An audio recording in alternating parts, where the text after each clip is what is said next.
What is going on, Pats Nation? You guys already know who it is. Patriots Global back here with another video. And in this one, we are going to be talking about our winners and our losers from the New England Patriots Week 5 matchup. And yet again, another blowout against the New England Patriots here in Week 5 against the New Orleans Saints. Last week, you guys kind of blasted me a little bit.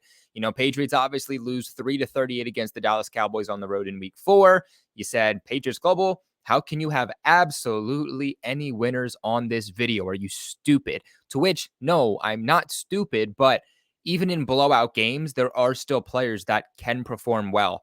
How many guys are actually on the field? How many guys are active on the game day roster every single day? You're telling me that no guy can play well and still lose a game? No. Usually in these types of blowouts, there is very rarely winners, right? And when there is winners, there's one or two winners. And I hate to break it to you, but we actually got two winners yet again here today that were somehow able to squeeze their way on this list. On your way in, make sure you guys do leave a big like on this video. Hit that thumbs up button because it massively supports the channel. It takes less than a second. Boom, you did it right there. And it supports the channel massively. And it's 100% free. A lot of you guys asking, Patriots Global, how can I support the channel? Support the sponsors that support the channel. Spread awareness to the channel by sharing the videos. And of course, the easiest way is by leaving a comment on how you feel in the comment section below and leaving a like on the video to help out the YouTube algorithm. But without further ado, let's roll the Patriots Global intro and hop into today's video.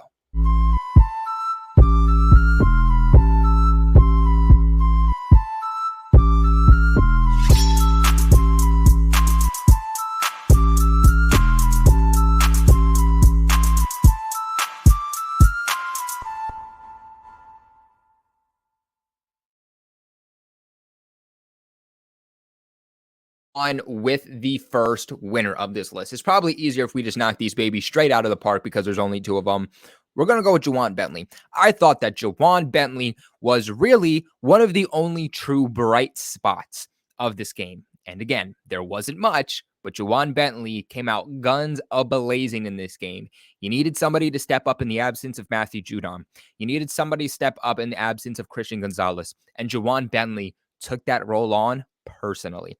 I will say Jabril Peppers did look good today, but he didn't do anything specific that I thought stood out. And then obviously muffing that punt on special teams did not do him justice to get him on this list. So I will mention him as an honorable mention. But today, Ja'Whaun Bentley finishes with a total of 11 tackles, 5 were solo, 1 sack, and 1 tackle for loss. I thought on the opening defensive drive against the New Orleans Saints, he made a lot of key tackles in order to force a third down for the New Orleans Saints. Who makes the play on third down? Ja'Whaun Bentley comes in hot, sacks Derek Carr on third down, forces the New Orleans Saints to punt. At the end of the day, we do still need numbers on these players, right? Like, we still need numbers in terms of, you know, how are they in coverage? How are they in pressure? How are they in missed tackle rate? Those are stats that we're not going to get for about another day or two. So those will be interesting to look at. But I thought that Ja'Whaun Bentley truly played a spectacular game and was probably the biggest bright spot that I saw today. So heading on to my next winner, that is going to be cornerback Myles Bryant. Same situation as Ja'Whaun Bentley. We have to see the stats. We have to see coverage to really be able to say, hey, he played a great game. He played a terrible game. We got to go back at the film and look at the all-22 to really say, hey, how did he fare well in this game? But at the end of the day, he wasn't asked to be the Patriots cornerback 1. He was asked to be the Patriots cornerback 2, opposite of Jonathan Jones. You heard that right. J.C. Jackson. I didn't really see him out on the field a whole lot today, so I don't think he played a majority of the snaps, but it was a report coming out before the start of the game that J.C. Jackson was going to play in this game as CB3, which means Myles Bryant was going to be CB2. So I'll be interested to see those numbers, but statistically, from what we already have here for Myles Bryant, 5 total tackles, 4 were solo tackles. He put up a key sack late in the game and also a tackle for loss. Again, I think that Myles Bryant, say what you want about him in recent years, Myles Bryant is absolutely balling out. He should have never been a cornerback 1, and he should never have been a cornerback 2. But unfortunately, due to injuries, we're in that situation, and he has played dominant football, great tackling, explosive plays, and honestly, I'm happy with what I'm seeing from Myles Bryant. Am I 100% confident in him? Not yet, but I am extremely happy with what I am seeing from him so far on a week-to-week basis. So, heading on with this list, let's get on to our first loser. So, the first loser on this list is going to be pass blocking. Pass blocking for Mac Jones was absolutely horrific today. You could make the argument that this was the biggest loser today. And again, we don't have exact metrics for each individual player in terms of who allowed pressures, who allowed quarterback hits, who allowed sacks. So we still have to wait on those. But it's the fact alone that the New England Patriots for Mac Jones, I'm not sure what exactly the pressure rate was for Bailey Zappi, but for Mac Jones while he was in the game, this offensive line in terms of pass blocking allowed Mac Jones to be pressured at just under, I believe it was a 45%, if I remember correctly, but it was just under 50% of his dropbacks Mac Jones was pressured on. And basically, how they determine a pressure in the NFL is that a defender is 2 yards or less from the quarterback. So basically an inch away from being sacked. That's how they determine a pressure. And on just under 50% of his dropbacks, he was under pressure.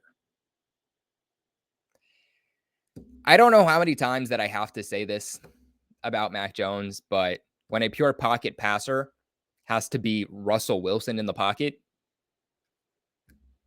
you're wishing upon a shooting star for a magic miracle to happen at that point. And ultimately it didn't.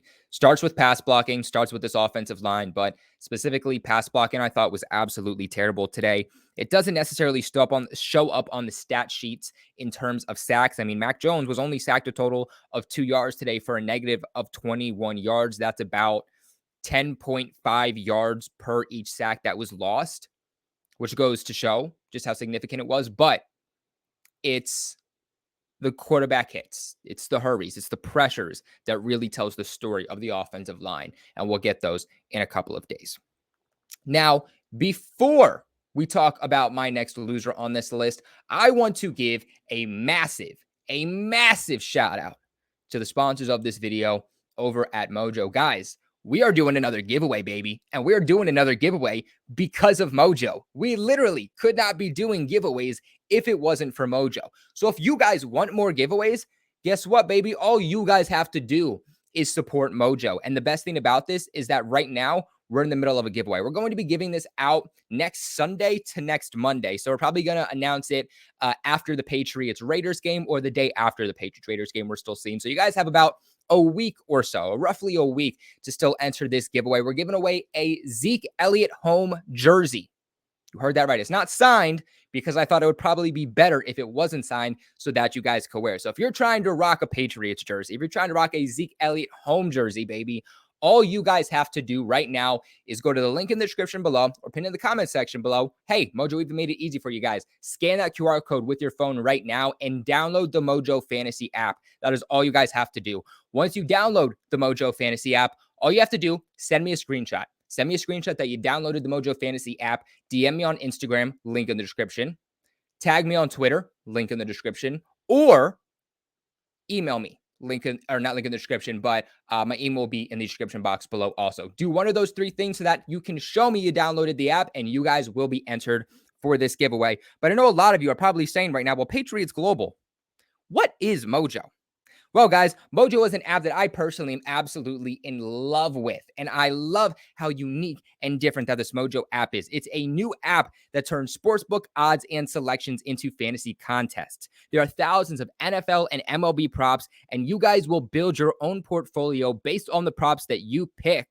And the better that your portfolio performs, the more cash that you guys win. You guys can pick as many props as you want, and you try to beat the crowd. The crowd is real people. So you guys are going up against real people rather than CPU. So as long as you know your football and you pick the right takes, you guys are going to win some serious cash. Really cool thing is that right now, Mojo is also doing free contests. So if you guys just download the app, make sure you guys are 21 and legal and able to actually bet in your state and are legal of age, you guys can enter these contests without having to deposit any money.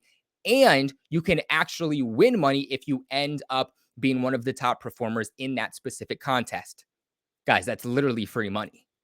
And right now, too, if you guys do download with my unique link, again, in the comment section below, description, and that QR code right there, you guys will get a 100% deposit match up to $100. $10 is 20, 50, 100, 20, 40, 100, 200. Doubles that initial deposit that you guys put in. All you guys have to do, you make picks and you make money. Download that app now on the Apple Store using my promo code GLOBAL at checkout, GLOBAL, for that 100% deposit match. But guys, let's go on over and talk about my next loser on this list. So my next loser on this list is going to be Joe Cardona. This basically defines the issues that the Patriots are having, right? Like when week in and week out, you have your lawn snapper being a loser on this list and affecting the game in a negative impact way. That's just the story of the Patriots 2023 season so far. We've had Joe Cardona be a loser before, and the fact that we have to include him again is absolutely hysterical. He's the highest paid lawn snapper in the National Football League. He is a veteran in this league. He's been with the New England Patriots for years. And all of a sudden this year, he cannot snap a ball to the punter the right way.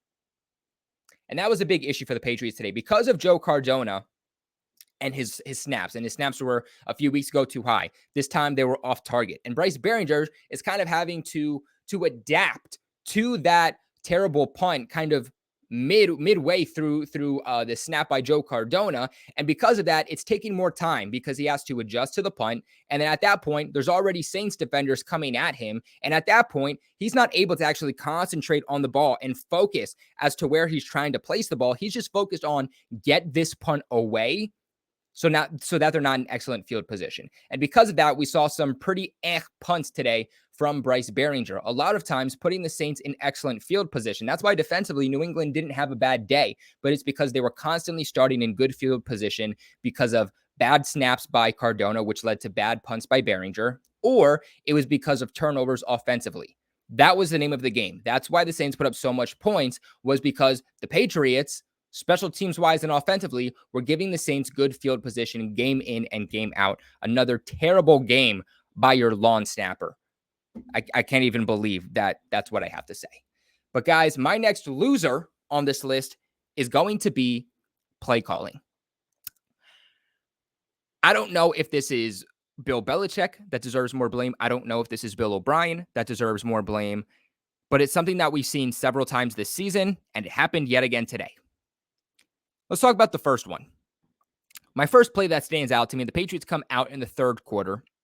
It's, I believe, 3rd and short, if I remember correctly. And the Patriots go with the Philadelphia push tush, or the brotherly tush, as some people call it. They're not successful with it on several different occasions. Why are we still running this as if we have the offensive line to run this? Let Philadelphia run it because they have the quarterback. They have the offensive line to convert every single time. You have one of the worst offensive lines in the entire National Football League.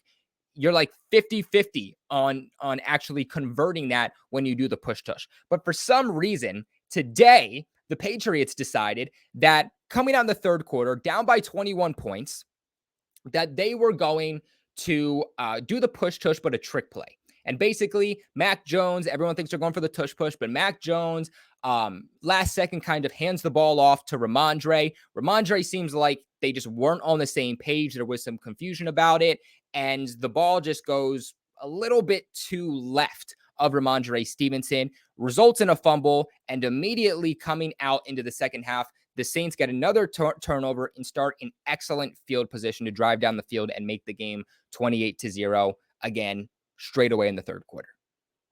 Don't know what that play was, but it was absolutely horrific. I also don't know what their problem is in terms of running the ball. Ramondre, 8 attempts today. Zeke Elliott, 8 attempts today. You know you don't have the offensive line to get anything going because Mac Jones doesn't have enough time to stand up straight and get through his progressions or set his mechanics.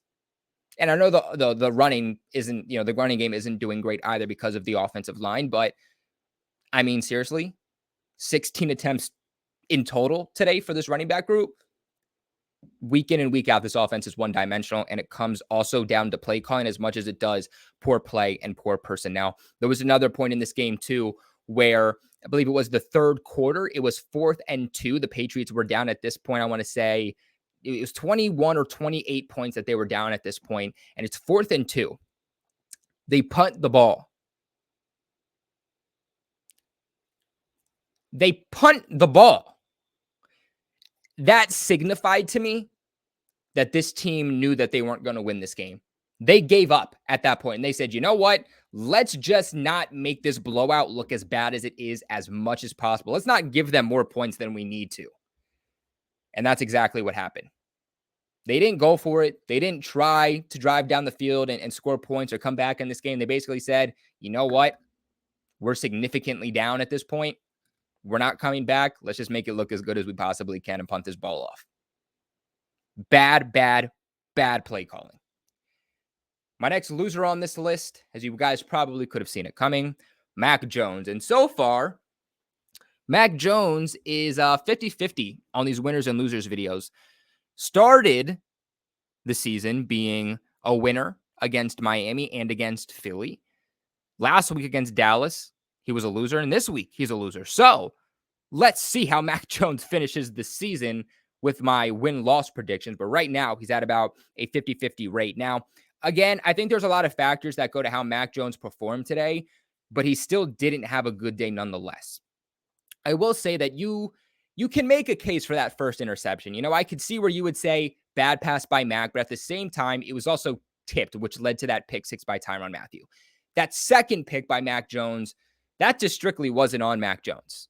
You can't tell me that was on Mac Jones. That's Ty Montgomery having bad situational awareness, catches the ball, but then just gets bulldozered by a defender. Ball pops in the air and just miraculously lands into the arms of the Saints linebacker. That one, you can't even make a case. It just wasn't Mac Jones' fault. It was Ty Montgomery there. Got to have better ball security. But Mac Jones, especially to start this game, I thought had a lot of bad throws. And even Bailey Zappi had bad throws today, but you're going to face harder defenses. And for Mac Jones to essentially pick up where he left off from that Dallas game, that's not what this team needed. And it makes you wonder, what did you do to prepare for this game? You say you got to be better. What are you doing to be better? Because immediately starting this game, first drive offensively, second drive offensively, it's overthrow, underthrow. Like, you have the accuracy. You know where to put the ball. We know that you've been working the last two off seasons on the velocity of the football. We see it in training camp, but then the regular season starts and we're asking ourselves, where in God's name is the velocity on any of these balls? Mac Jones seems like there's no specific type of ball he needs to throw. Does he need to throw it with touch? Does he need to lob the ball up? Does he need to throw a bullet pass to a receiver and get it there in a split second? It seems like Mac Jones just passes the ball and that's it. There's no different types of throws. And that's the issue. 12 for 22 today, 110 yards and 2 interceptions. Worst statistical game of his 2023 season so far. My last loser on this list is going to be injuries.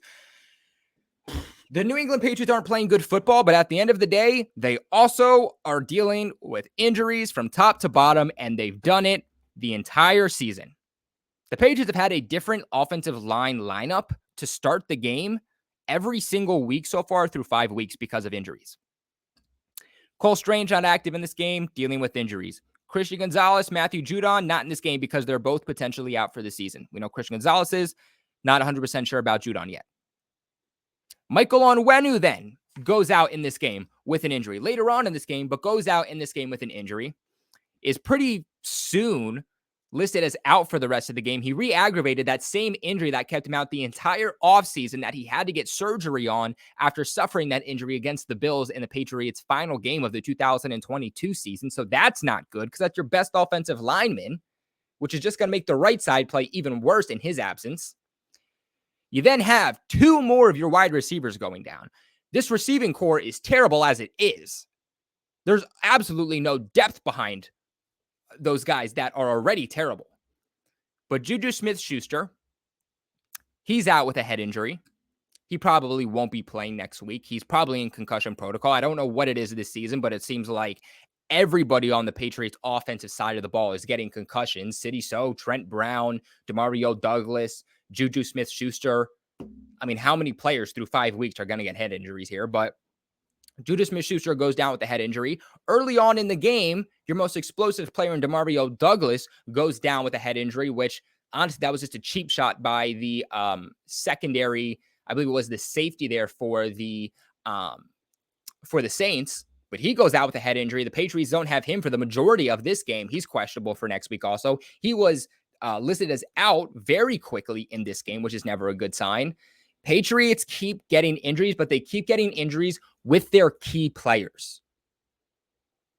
You had Trent Brown week 1, your best offensive, one of your best offensive linemen. It's him or Mike Onwenu. Probably Trent Brown right now is your best offensive lineman, but easily your best tackle. He goes down. Cole Strange dealing with injuries. He was out. For a while, Michael Onwenu was out. Then you lose Matthew Judon and Christian Gonzalez, your best defensive players. They're out. How many more key players are the Patriots going to lose? Sounds like Hunter Henry is battling through injuries that he suffered a couple of weeks ago. It seems like the fate for the New England Patriots 2023 season is just not there, and this season is not written for this team to have any type of success. But what are your guys' thoughts with my winners and losers, and who are your winners and losers from this game? Let me know in the comment section below. Remember to leave a big like on this video, and of course, subscribe to the channel for all of your New England Patriots news. I appreciate you guys for watching as always, but never forget,